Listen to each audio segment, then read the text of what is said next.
Thank you, everyone, for all those who have joined our call today. This is the second session of Climate Realities Cook and Serve program, where we try to bring interesting demos for everyone, especially focused around climate-friendly foods. And the way we structure this is on a particular day, such as today, we will have a demo for a climate-friendly food. And the objective is to get volunteers who would then help us cook these climate-friendly foods for the homeless shelters in the Portland region. So our today's chef is Justin Riel, who is a Pacific Islander and has also his own channel on Instagram called as Veritably Vegan. He has, I think I would let him talk about the reasons why he became vegan. But a little bit about Climate Friendly Food Committee, what I would like to talk about is it's a group that is focused around figuring out the impact of the food that we have, of the food that we consume on the climate that we have. And it's also aimed around educating each other about the impact of the food that we have. So with that, Justin, if you would like to tell us something about how you became vegan or your story of how you became a vegan, yeah, I'll let you take over. Hello. I don't know if you can see me. Yes, we can see you. Oh, okay, cool. Hi, I'm Justin, and I went vegan because when I was a teenager, I suffered from or was diagnosed with gout, which most men receive when they're 40 years old or in their 60s, actually, I think 40s through 60s. The doctors told me that I could have to be heavily medicated just to control my uric acid level.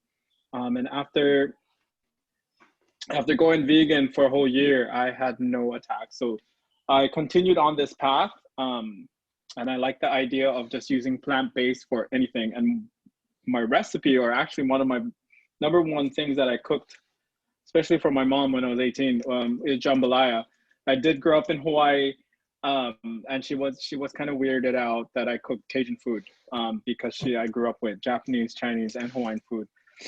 But this is actually my specialty, and I've changed it into a more plant-based, so that it can be eaten by me and by other people.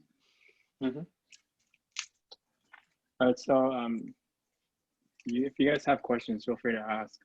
Yeah, one thing I would definitely like all our viewers is if you have any question at any point, please feel free to put it down in the chat. In that case, Amy or me will read the message or the question to Justin, and he'll be answering those questions. Okay, so Justin, we can.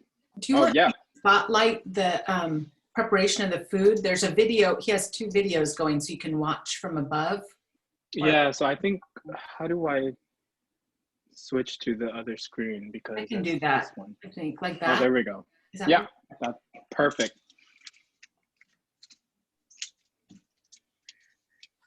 So jambalaya is actually already plant-based for the most part. Other people tend to add shrimp, fish, chicken, whatever meats they can find. In this one, we're going to use mushrooms. So the first thing that we're going to do is, if you are cooking along with me, I would recommend already heating your pot, if it's a non-stick pot, or if you have a Dutch oven, that works really, really well, which is what I'm going to use. So mine is already in the oven. What we're going to do first is we're going to chop our onions so that we can get this going. And these kinds of things you want to save if you make your own vegetable stocks. I'm sure some of you guys do. So I tend to like to use them so that I can make my own stock every now and then instead of having to buy them from the store. Can everybody hear me correct? Because I don't know if I can hear myself. Oh, okay, Justin. Cool. So Justin, while you're cutting the onions, there is a question from one of our viewers. Is this recipe freezer friendly? It is, but you'd have to seal press it if you have one of those, or you can just do it yourself by removing out of the air. Because once you have air in there, it can really damage the rice. So yeah, you can freeze this. I'm going to cut this real quick. So we're going to use 2 onions. In the normal or my original recipe, it calls for French onion soup. And French onion actually has cheese in it. And so I did away with it by just caramelizing the onions myself, and it just worked out fine. So we're gonna, if I cut it weird for some people, this is how you make a bloomin' onion, but it really cuts faster and falls off nicely.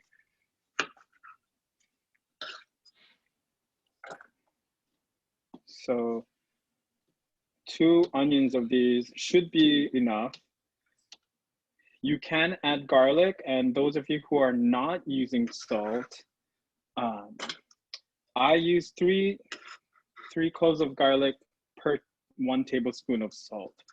So in this recipe, it does call for 1 tablespoon of salt. So you can use 3 cloves of garlic so that it can give it some kind of flavor. Doesn't need to be cut nicely.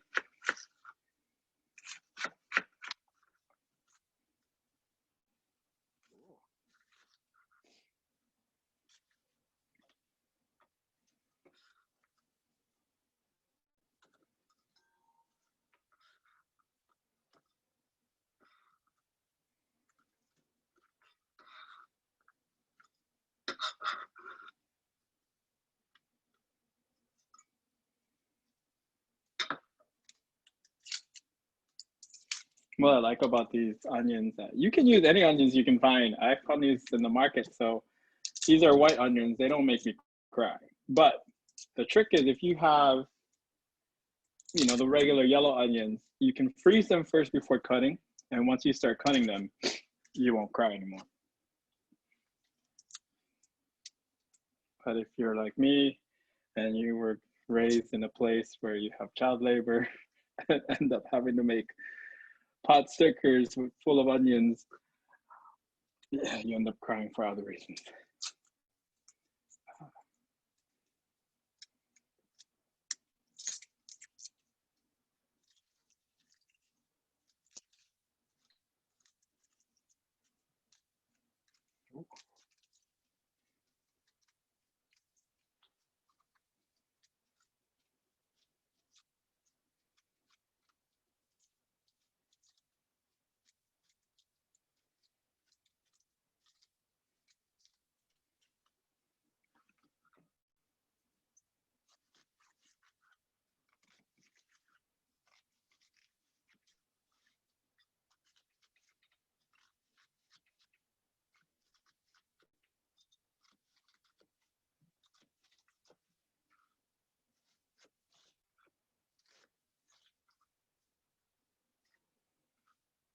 I'm sure some of you have had jambalaya before. I don't think I've seen much vegan options out there, but before I went vegan, I did test out restaurants around here that made jambalaya, and none of them was good.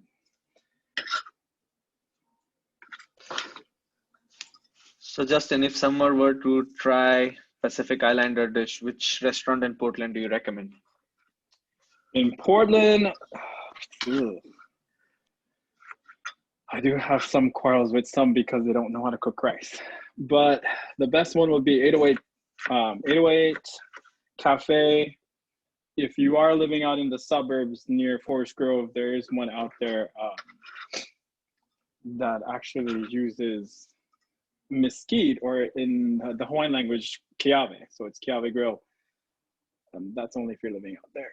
It is quite a drive, but they make the closest to authentic food. Now, they don't make vegan options, but Sure. if you don't mind eating meat, then it should be fine. Hey, Justin, I have a question about rice.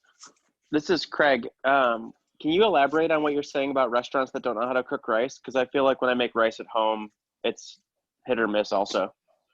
So sometimes the rice, especially with 808, becomes too dry because they put too much water in it. And that's when I can tell, the moment it touches air or the moment it gets oxidized, it gets dry faster. And so when it gets served to me, it's what I call bullet rice, and I would want it returned because I wouldn't want to eat that. Now, perfect rice, it really depends on how you measure the water to the amount of rice. And I do not use the measuring cup or even the cup that is provided with some of the rice bags. I just use my finger and checking the level of the water.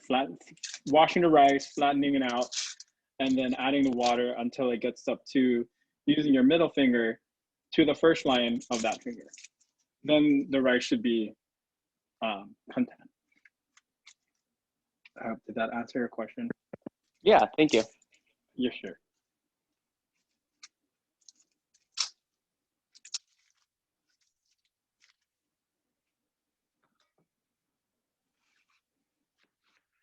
This rice in this dish is a little bit different, so we won't be having to measure much. Most of it is going to cook with the liquid that we have, and then the rice is just going to soak all of that liquid.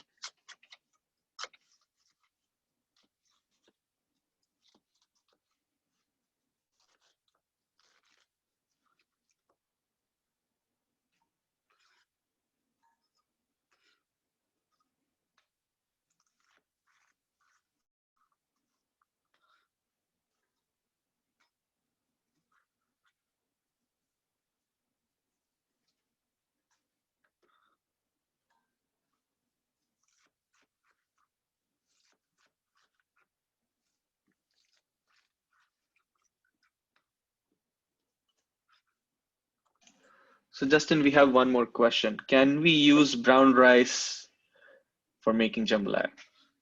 You can. Now, brown rice does take longer to cook, so you will have to cook it longer.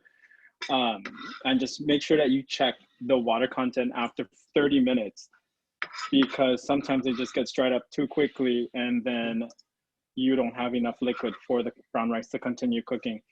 One of the best rices that I do like to use is wild rice. If you can get wild rice, those are even better. Ones that have not been, processed like white rice as much.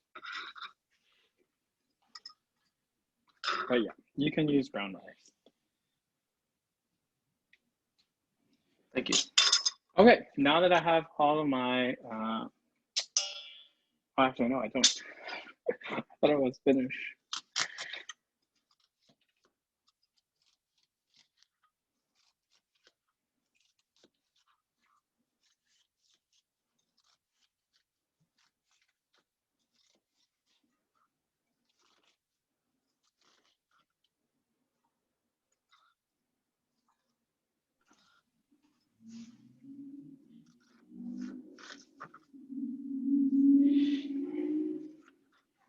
What's that?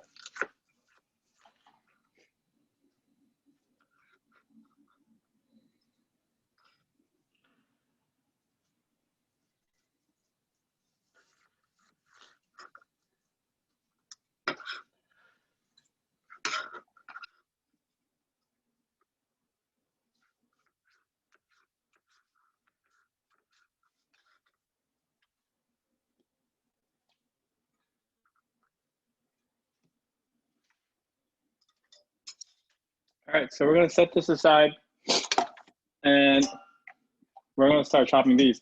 The best way, you don't need to dice these bell peppers.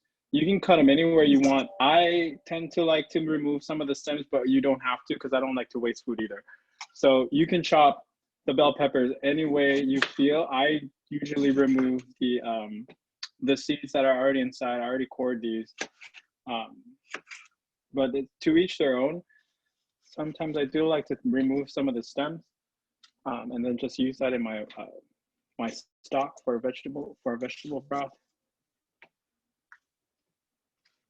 But you can chop these anyway, especially since there's not going to be any sausages in this. So you want volume also, because it's a little bit more appetizing for people, even though it is vegan. I once had to trick these patients that I volunteer for at a clinic. and they wouldn't eat anything when you say it's vegan or there's no meat on it.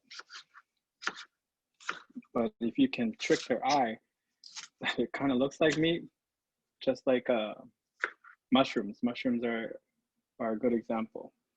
Then they won't question anything. They'll just continue eating. So we're gonna get these up real quickly. So Justin, in your opinion, are there vegetables that closely resemble a particular type of meat? Because for all those who are on the call and don't know, I had done a similar demo with Justin about a couple of months back, and he had shown how you transform a pork-based dish and he converted it into a jackfruit-based dish. So is there like a correspondence between meat and vegetables? Like, it's known that jackfruit is the most common replacement for pork or something like that. Is there any such relationship? Jackfruit would be one. The other one would be mushrooms. Again, it is about protein content as well. But yes, if you want to trick the eye, your best bet would be shredded jackfruit, or getting different kinds of mushrooms. Mm-hmm. So what about tofu as a replacement? Because if you go to a restaurant, the most common replacement that they give for meat is tofu. Aren't you much a fan of tofu? Depends on how it's treated. So a lot of times they have to be treated. So there are tempeh tofu that they use a lot. There's which is okay.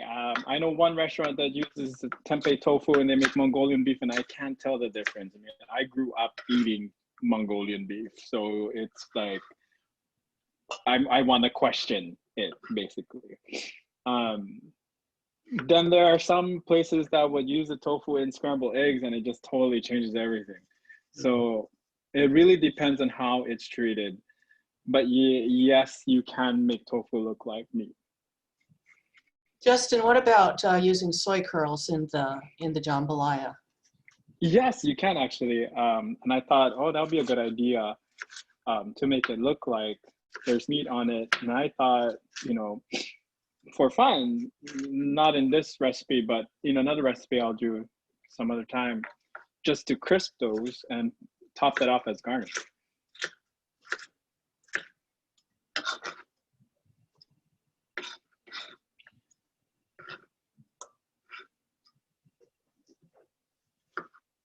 So Linda gave me the idea of the soy curls, and it just got me excited. Like, oh yeah, I could do totally something different. When I go camping and I would make jambalaya for my friends, we'd usually take a bunch of bugles. I don't know if any of you remember the bugle chips, and we'll just crunch them up and put them on top of our jambalaya when it's ready off the grill, because it just gave that little texture. So I thought when Linda emailed me about the soy curls, and I thought, oh yeah, that'd be a good idea. Make that kind of crispy, putting it in the oven, and just garnishing that with the rice dish, jambalaya.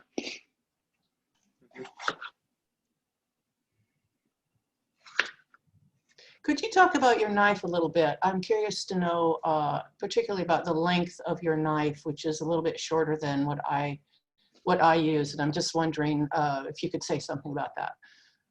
Yeah, this one's it's a Japanese knife that is more like half a foot, so about 6 inches. Mm-hmm. I like it only because it's really easy for me to move with. I mean, I use other knives as well, but depending on what I'm cutting with. When I'm cutting vegetables, especially with bell peppers and onions, I like to use this knife. And I try to keep it sharp as much as possible. Do you use a longer knife or? Yeah, it's only because when I took this, I had never had a chef's knife until a couple years ago, and then I took a course through Ruby, and they were saying to get a 10 or a 12-inch knife, so I got a 10-inch chef's knife. Yeah, this one's I mean, the blade is about 6 inches, and then I add another 4 inches for the handle, so then it'd be 10 inches. But I like it because it's easy for me to hold, and the control is everything. So that was what my mom told me as a kid is to hold a knife that you can control instead of the knife controlling you. I might get a shorter one after watching what you're doing. Yeah, it's easier. The only time I'm having to use a longer knife is when I bake bread and I need my bread knife. So that's the only longest knife I have.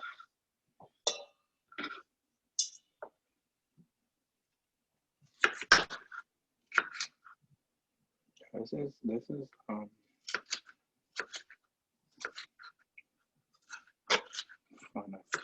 It's actually therapeutic for me when I chop, and it's actually I do meal preps for the week, and this is one of my meal preps, but not making jambalaya. It's just using these the same vegetables.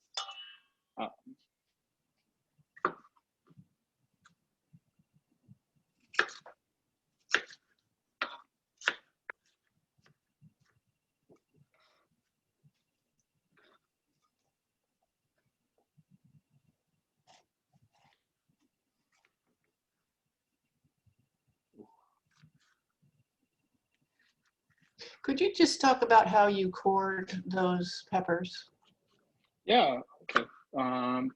So I took one of these smaller like steak knives, and I removed the core from the top. I don't.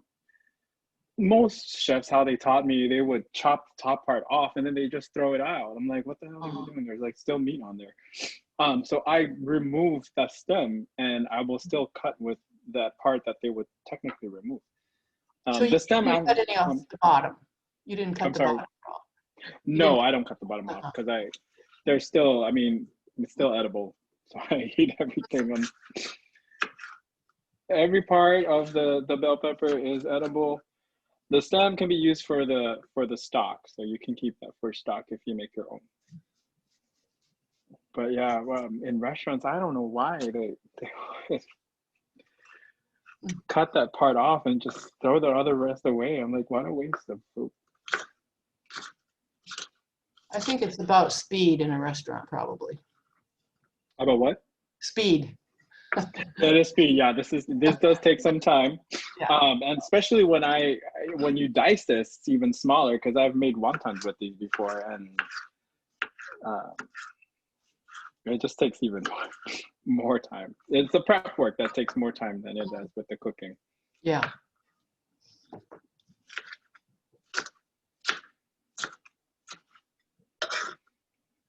All right. So I do have a recipe that calls for 1 tablespoon of salt. If you don't want to use salt, you can use garlic. Garlic will help with the flavor, especially if your stock might already have some. I will use this garlic since I already have it out. So cut these out as soon as I chop these. And I'm a big garlic eater, so even my hummus is just, well, I mean, I would put like 6 cloves of garlic in my hummus. All right, let me get that fire going. I already have me Dutch oven heated.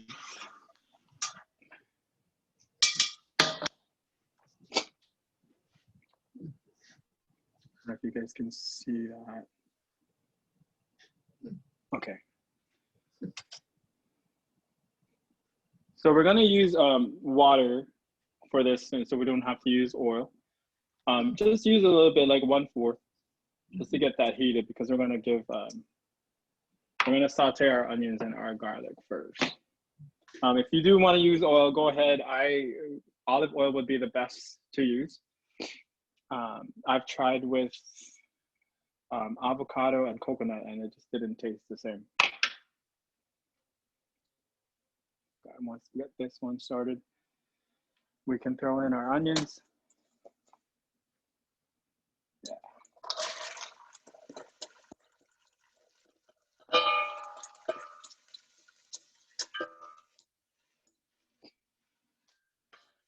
Throw in our garlic too.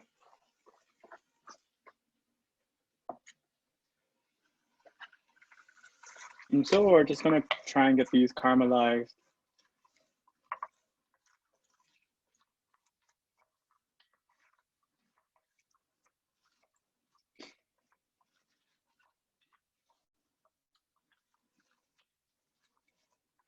I first made this dish for my mom. She thought it was strange because growing up, I never ate onions.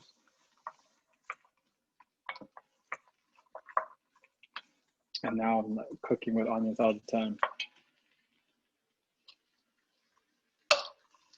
So while we get this one cooking, I'm gonna show it. Can you guys see?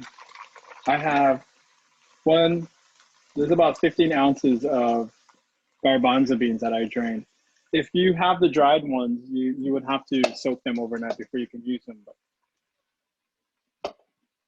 what we're gonna do with this, because we're not using tomatoes and because we need to put protein in it, we're gonna puree the garbanzo beans. I'm gonna add 2 tablespoons of paprika. You can use whatever paprika you have. I import mine from Spain. I don't know if you guys can see. And this one has a mild flavor to it, but this just gives a little bit of coloring to our pureed garbanzo beans. So when it comes out, it actually looks like tomato paste or tomato sauce. So we're gonna use 1 cup of water in this one.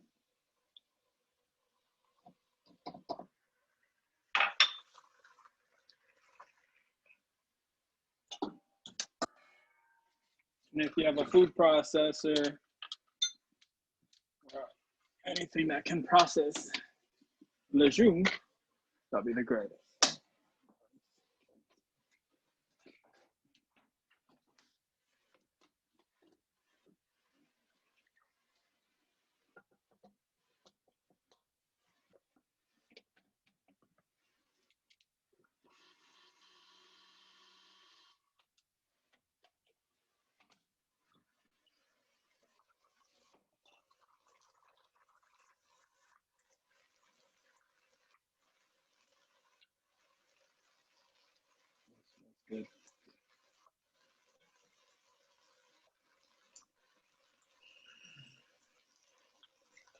Good. Justin, there's a question that why don't we use tomatoes in this recipe? If I want to, can I add them? Yes, the original recipe, it does call for, you can use 8 ounces of tomato paste, or you can make your own tomatoes and just puree them yourselves. This one is just for those who have an allergic reaction to tomatoes. So I just remove. You still need to add the pureed garbanzo beans, or you can add the garbanzo beans as a whole, just so that you can give this dish protein, since we're not using any of the processed vegan sausages. When would you add the tomatoes? The same time I would add the puree. So let's get the vegetables all nice and soft first. Once I get all the vegetables in, then I'll add the puree. But we're also going to be adding the vegetable stock. In.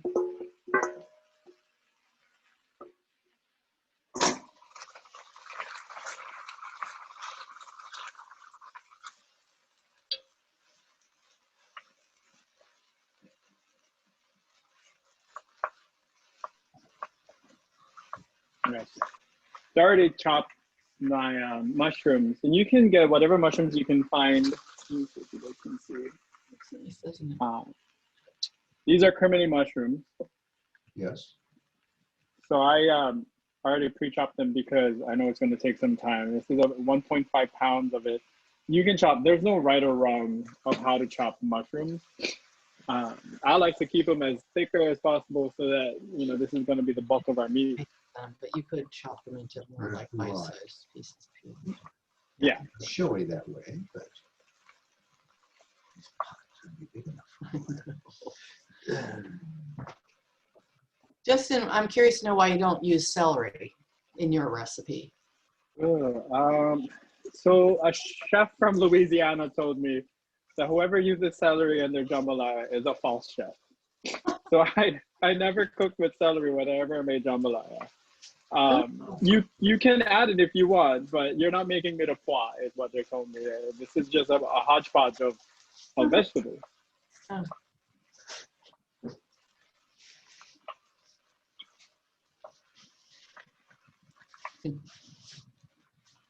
Yeah, I mean, feel free to add celery if you want. I mean, you can add celery, carrots, of course, obviously the tomatoes, but I don't normally add those.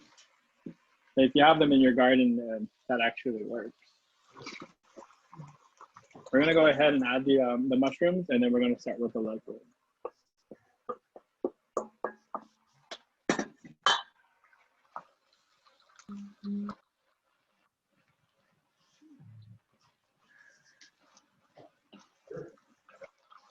So this dish can feed about 10 to 15, depending on how many people, how many scoops they would want on their plate. I can feed maybe about 16 to 20 with this, or at least where I used to volunteer at.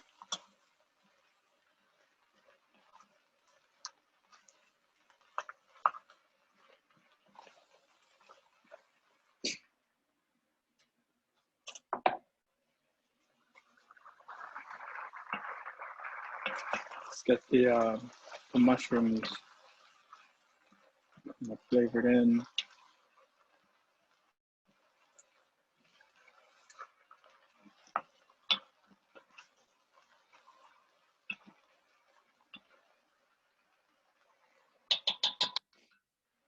All right. So we're going to throw in the vegetable stock. This is 3 cups worth of vegetable stock.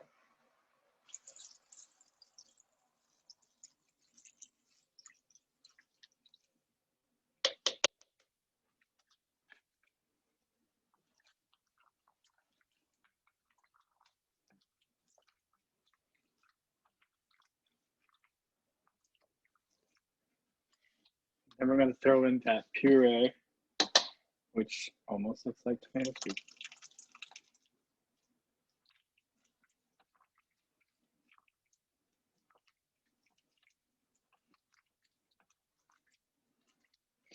I'm going to use about 1/4 cup of water to rinse out that jar so we can get all of it. No garbanzo bean gets left behind.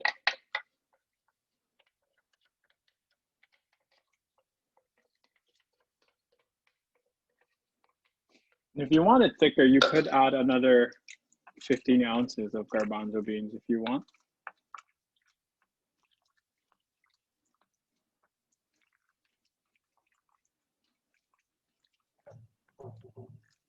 I've seen several recipes where they put red beans or kidney beans in there.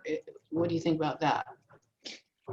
You can use it. It does alter the dish enough already with the kidney beans. I would puree the kidney beans so that it can just become the protein and give the coloring for it.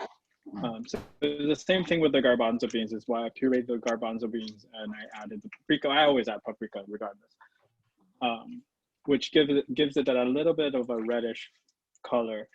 And I think our mushrooms are going to change that out. All right. Sometimes if there's not enough liquid content, you would have to add, but this is enough liquid for 2 cups of rice. There should be enough.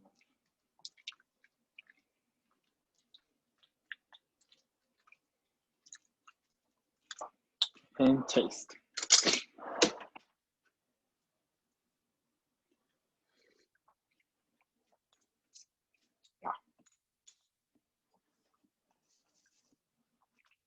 Then you'll add your rice. And what you want to do first after you mix them all in, you want to get it to a boiling point.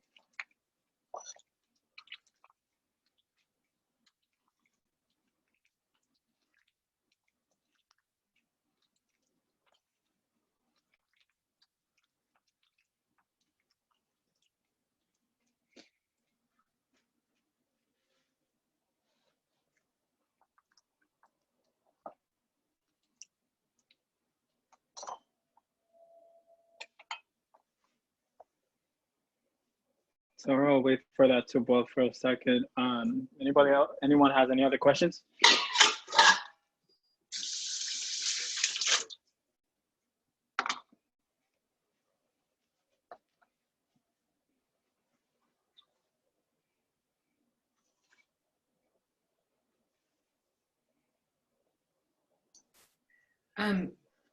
Peggy's asking, can I have you clarify what you said about salt and garlic, the substitution? 3 cloves to 1 tablespoon of garlic if you don't want to use salt. You can use salt.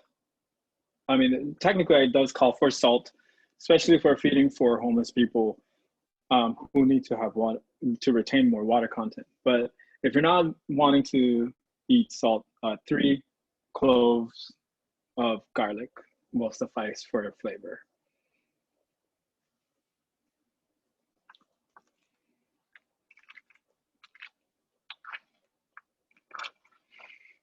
Just when I'm checking, because sometimes the rice will get to the bottom and it can stick. So I try not to get that to happen.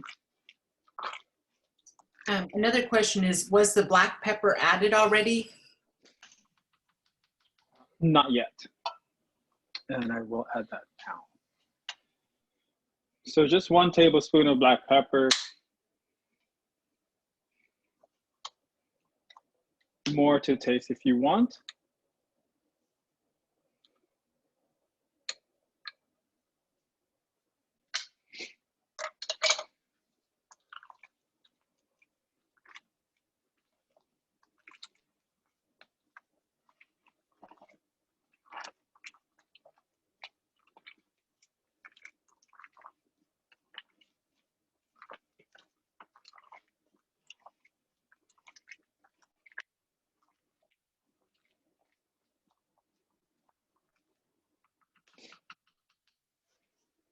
So when you put the rice in, you want the heat to be at high so that you can get it to boiling.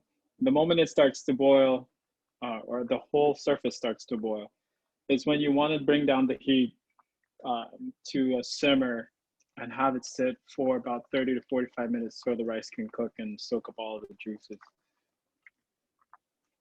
So Justin, we have 2 questions on the chat. Could you add a little liquid smoke? You can, but it would just defeat the purpose. The liquid soup just gives a smoky flavor. You can if you want. I normally don't in this dish because it's not really necessary. But if you think it will add a little bit more flavor to it, then yeah, you can. Mm-hmm. And one question also was, if you are cooking the chickpeas, can we just use the broth from the cooking process? From the chickpeas? Yeah. You could, but it would change it a little bit too. It is a little bit more of a, well, I guess you could cook with that. I've never used that. I only used it in baking, to be honest. Mm-hmm. But yeah, you could. It probably will take on more of the flavor of the chickpeas more than the vegetable that you want to bring out in the dish. Okay. And then would you cover the pot? I will. As soon as it started to become like that, that's when I lower it. To wait for it to boil, reach a boiling point, then you cover and then you reduce it. And I cover it. And then I let it sit there for a good 30 to 45. And I'll check to make sure that the water content hasn't depleted enough for the rice to cook.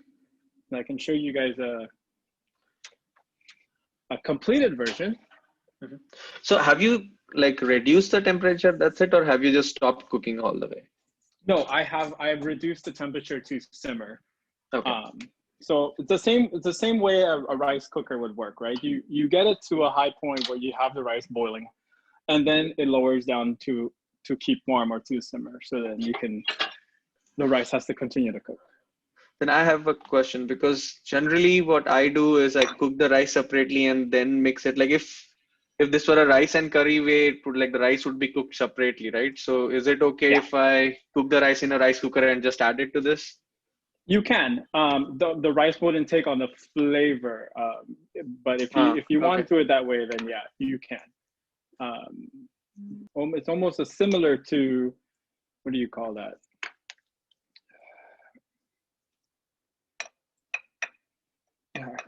there was a dish that I made once that was similar to the where you cook the rice to the side. But yeah, again, you would lose the flavor because then the rice is just separate. But I've completed a version for everyone to see. You can garnish with green onions. You can garnish with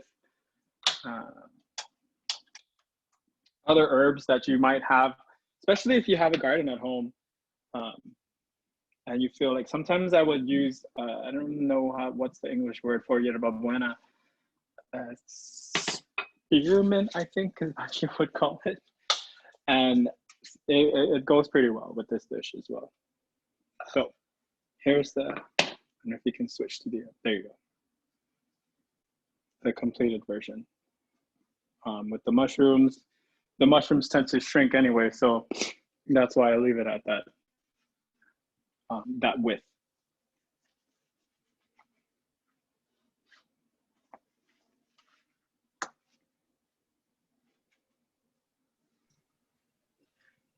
Could you hold that up to the camera a little more?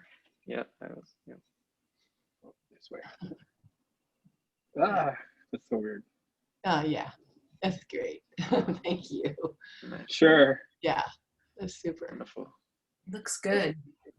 It looks just, yeah. So, I mean, usually it's the sausages that changes the color to make this kind of a darkish or brownish red.